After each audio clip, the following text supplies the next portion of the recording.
Bonjour à tous, cela fait maintenant un an que j'ai repris la construction de mon réseau suite à son déménagement.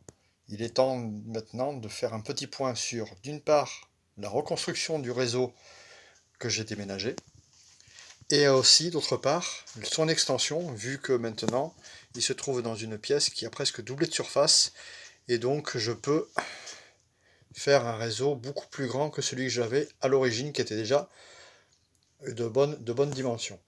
Donc, comme vous pouvez le voir, l'activité a repris tout doucement sur le yard du silo, avec quelques wagons que j'ai pu poser, histoire de pouvoir faire des essais de l'installation électrique, et aussi remettre un peu en service quelques petites locomotives, comme ici une S4, une GP50, et ici une SW7 de chez Aturn. Des petits modèles qui ont quelques années et qui, après un petit coup de graissage, sont repartis comme s'ils n'avaient pas arrêté leur activité. Donc, la partie du réseau qui était la plus avancée a été remontée telle qu'elle, hormis, comme vous pouvez le voir, le démontage de mon ancien dépôt, qui a laissé place au contreplaqué tout nu, et qui accueillera d'ici quelques temps 2 voies en tiroir qui seront réservées pour le service voyageur, avec un bâtiment voyageur. Donc ici.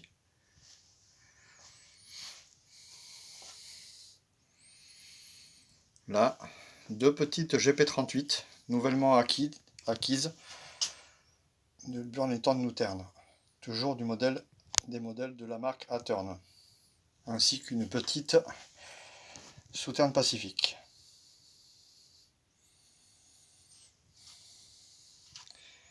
Comme vous pouvez le voir, il reste encore du travail. Là, actuellement, le module n'est pas encore posé, vu qu'il faut que je sorte mon chauffe-eau et pour que je puisse continuer le doublage des murs, les grosses œuvres, et ainsi pouvoir continuer la construction du réseau.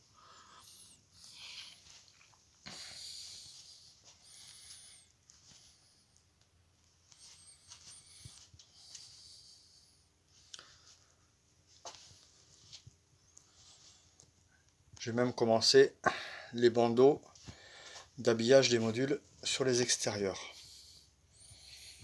Concernant l'extension, j'ai repris ici les courbes qui étaient à l'origine beaucoup plus serrées, puisqu'elles étaient de rayon 60.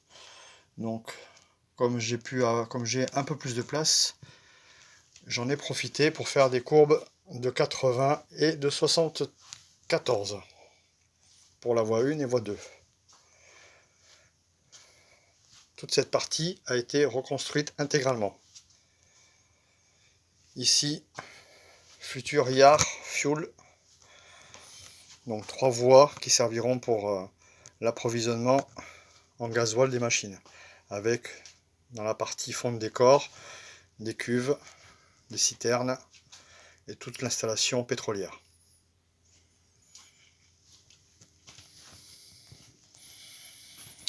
Ensuite, voie 1 et voie 2 filent jusqu'à la rampe hélicoïdale. Ici, la passerelle qui est pour l'instant démontée pour qu'on puisse passer.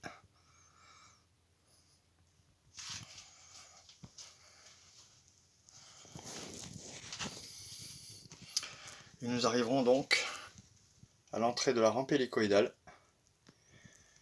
de 6 tours et demi, avec un rayon de courbe à voie unique, avec un rayon de courbure de 75.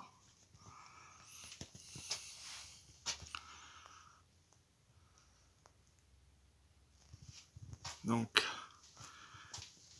sortie de cette rampe hélicoïdale, les voies se divisent. Donc là, nous nous retrouvons à peu près 1,60 m du sol, alors que le réseau en partie basse était à environ 1 mètre. Donc ici, une seconde passerelle qui, elle, est fixe par contre, puisque je peux passer dessous.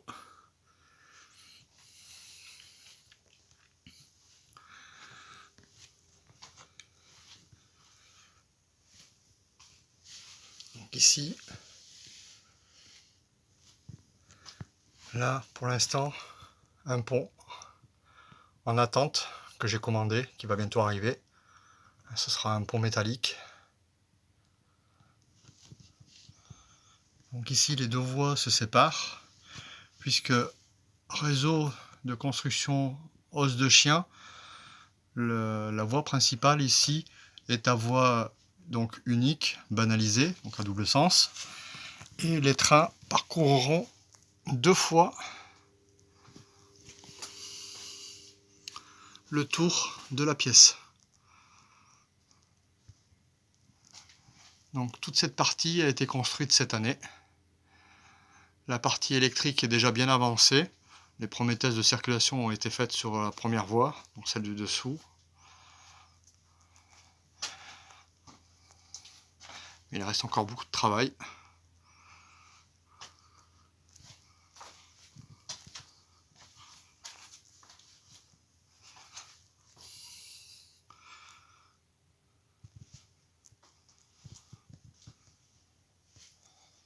Voilà.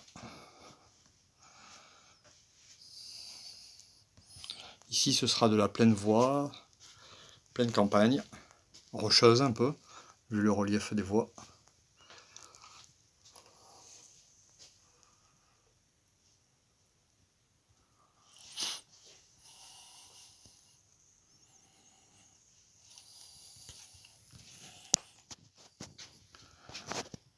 Ici, un double crossover qui permettra au train soit de faire deux fois le tour de la pièce, soit de le faire une seule fois, soit éventuellement de rester toujours sur cette partie haute du réseau et de tourner autour en partie haute le temps que les autres trains circulent en partie basse. Une autre petite nouvelle, une GP15 du BNSF, achetée récemment, en UM avec une GP50 du BNSF aussi, de modèle à turn, alors que la première, la GP15, c'est un modèle Walter.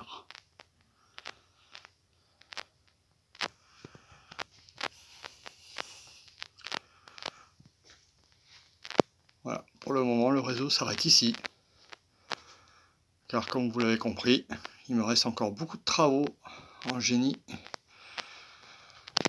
au niveau de la structure du sous-sol, notamment le chauffe-eau à déplacer, cette porte à supprimer, le doublage des murs, afin de les rendre plus sains.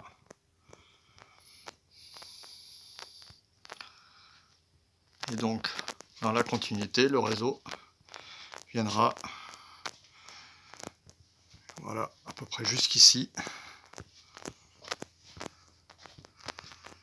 pour s'arrêter et être relié à cette partie-là du réseau.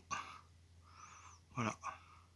Tout comme la partie basse, qui accueillera un grand dépôt sur une longueur de presque 3 mètres.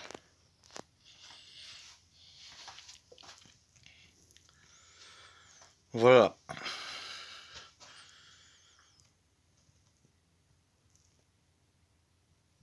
À bientôt.